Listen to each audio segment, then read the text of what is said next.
Semina Verbi, la semence du Verbe dans le cœur des hommes et des femmes d'aujourd'hui. Homélie du premier dimanche du temps de Carême, année A, par l'abbé Christophe Larré, prêtre du clergé diocésain de Dapong au Togo. La première lecture est tirée du livre de la Genèse au chapitre 2, verset 7 et le chapitre 3, verset 7. Le psaume 50. La deuxième lecture est tirée de l'Épître aux Romains, chapitre 5, versets 12 à 19. L'évangile est de Saint Matthieu au chapitre 4, versets 1 à 12. Bien-aimés du Seigneur, nous avons ouvert une parenthèse dans notre marche quotidienne vers le salut. Cette parenthèse consiste en une critique analytique de notre vie devant Dieu. C'est le temps de Carême. Ce temps fort de l'Église est par excellence celui de la conversion, du détournement de nos actions mauvaises pour revenir au Seigneur en mourant avec lui pour revivre en homme nouveau par la résurrection avec lui. Les textes de ce premier dimanche donc nous invitent à la vigilance devant la tentation du péché. Nous sommes en face de deux exemples d'options à faire devant le péché. Soit succomber comme Adam dans la première lecture de ce jour, où l'auteur de la Genèse nous présente le péché d'Adam comme cette douloureuse expérience des hommes qui, devant le bonheur, la vie, la joie et l'harmonie primordiale avec Dieu, choisissent de faire le mal comme s'ils voulaient se fabriquer leur propre chemin, leur paradis sans référence à Dieu. Ou encore, nous avons le choix, soit de résister à la tentation comme Jésus dans l'évangile de ce jour, où il prouve à Satan que ce qu'il propose est trop petit par rapport à la magnificence de Dieu qui ne fait pas défaut à quiconque met toute sa confiance et sa foi en lui. Les tentations de Jésus sont de trois sortes et concernent la nourriture. Tout ce qui fait référence aux besoins humains concerne en premier lieu la nourriture, donc tout ce qui fait référence aux besoins humains. En deuxième lieu, concerne la sous-estimation de Dieu, c'est-à-dire les tendances de mise à l'épreuve de Dieu. Et en troisième position, la gloire, toutes les formes de déicide, toutes les manières de tuer Dieu pour prendre sa place, de désir de grandeur, d'ostentation et d'orgueil. Ces trois aspects sur lesquels notre Seigneur Jésus a été tenté représentent de façon détaillée la tentation d'Adam dans la première lecture. En effet, le serpent dit à la femme, « Pas du tout, je cite, pas du tout, vous ne mourrez pas. Mais Dieu sait que le jour où vous en mangerez, vos yeux s'ouvriront et vous serez comme des dieux, connaissant le bien et le mal. » Fin de citation. Voilà donc condensé la triple tentation de Jésus dans cette phrase du serpent aux premiers hommes. Il s'agit bien sûr du manger, de la nourriture. Dieu sait que le jour où vous en mangerez, dit le serpent. Il s'agit aussi de la gloire. La gloire. Vos yeux s'ouvriront et vous serez comme des dieux. Voilà la gloire que le serpent propose à Adam et Ève. Et enfin, il s'agit de la mise de Dieu à l'épreuve, qui est d'aller à l'encontre de ses dispositions. Ce que Dieu a prévu, on va à l'encontre. Voilà une mise de Dieu à l'épreuve. Dans la Genèse donc, Adam a succombé à la tentation du démon en laissant libre cours au péché de rentrer dans le monde, tandis que dans l'évangile, Jésus y a résisté pour restaurer l'homme tombé par la faute et le désir de grandeur d'Adam.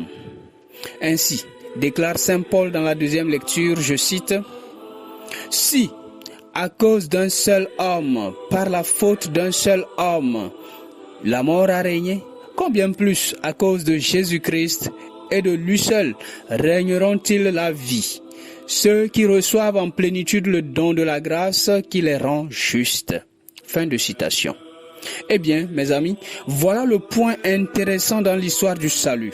L'homme qui désire être Dieu en se donnant les moyens de désobéissance à Dieu, comme si sa condition était à plaindre et qu'il faille modifier en devenant Dieu.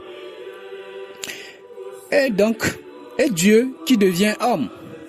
Dieu qui devient homme pour prouver à l'homme que sa condition d'homme n'est pas mauvaise et que lui, Dieu, est avec lui. Bien-aimés du Seigneur, nous voyons à travers ces textes comment Dieu essaye toujours de réparer le tort de l'homme. C'est aussi si souvent notre cas de manquer de confiance au dessein de Dieu, de nous laisser aller aux sollicitations de toutes sortes. C'est bien là que cette parole de l'Écriture s'accomplit pour nous aujourd'hui. Les tentations se profilent à l'horizon avec diverses formes, diverses méthodes et surtout avec plusieurs forces, plusieurs faces. Et à en croire un penseur du XXe siècle, le diable a souvent plusieurs visages, je cite, « Le diable a souvent plusieurs visages qu'il ne se gêne pas de prendre celui de l'honnêteté. » Fin de citation. À en croire donc ce penseur, il faut faire attention parce que le diable prend plusieurs visages. Sur ce, en ce temps de carême, nous sommes invités à nous analyser pour voir quel visage le diable essaie de prendre quand il nous tente ou bien quel visage le diable revêt pour s'attirer nos faveurs. Sommes-nous si souvent plaintifs de ce que la vie ne nous est pas favorable, de ce que rien ne nous réussit tandis qu'à côté d'autres réussissent? Sommes-nous si souvent inquiets de notre nourriture, c'est-à-dire nos besoins, à tel point que nous oublions que tout vient de Dieu, que tout est pour Dieu et que tout est en Dieu? Sommes-nous si souvent en quête de quelque grandeur que ce soit, de la puissance, de la fougue d'être le centre du mouvement au milieu de nos frères? Autant de questions d'examen de conscience. Bien-aimés, la vie chrétienne est une conversion perpétuelle et tous, autant que nous sommes appelés à immoler notre Isaac. Immoler notre Isaac. Immoler notre Isaac. Notre bien le plus précieux en sacrifice pour Dieu. Immoler Isaac. Cette image forte vient du sacrifice que Abraham a tenté de faire quand Dieu lui dit « Sacrifie-moi son fils, ton fils Isaac. » Ça dit ton bien le plus précieux, sacrifie-le-moi. Voilà. Nous avons ce que l'on nomme souvent les péchés mignons. Les péchés que nous ne voulons pas laisser et que nous caressons avec délectation, tout en se disant comme on l'attribue à Saint Augustin, je cite, « Seigneur, donne-moi la grâce de la chasteté, mais pas maintenant. » Fin de citation. Cela s'appelle de la velléité tout court en philosophie, c'est-à-dire une volonté faible avec le désir opposé à ce qu'on demande. Une volonté faible de la velléité. Pour certains, ce peut être l'attachement à l'argent, pour d'autres la volupté, pour d'autres l'ivresse, pour d'autres encore le pouvoir et bien d'autres, que sais-je encore. En tout ceci, notre Seigneur Jésus nous a montré le chemin pour que nous allions sur ses traces. Aller sur les traces du Christ en ce jour, c'est montrer au diable que le territoire de notre corps est déjà occupé par Dieu.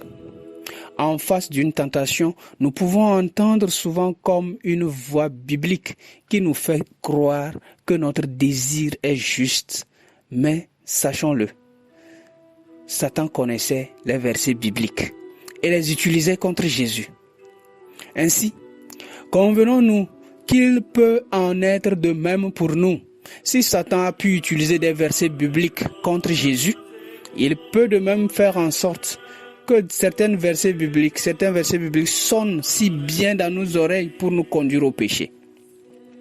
Dans ce cas, revisitons notre interne pour voir si notre action vise la gloire de Dieu, car c'est seulement là qu'en agissant, nous serons sûrs de marcher dans la voie du Seigneur.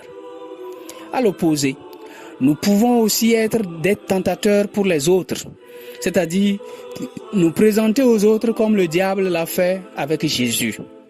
Ce peut être dans les petites choses comme imposer mes vues à mon entourage, user de pression pour parvenir à mes fins, employer des moyens violents pour réaliser mes projets ou ceux de mon entourage.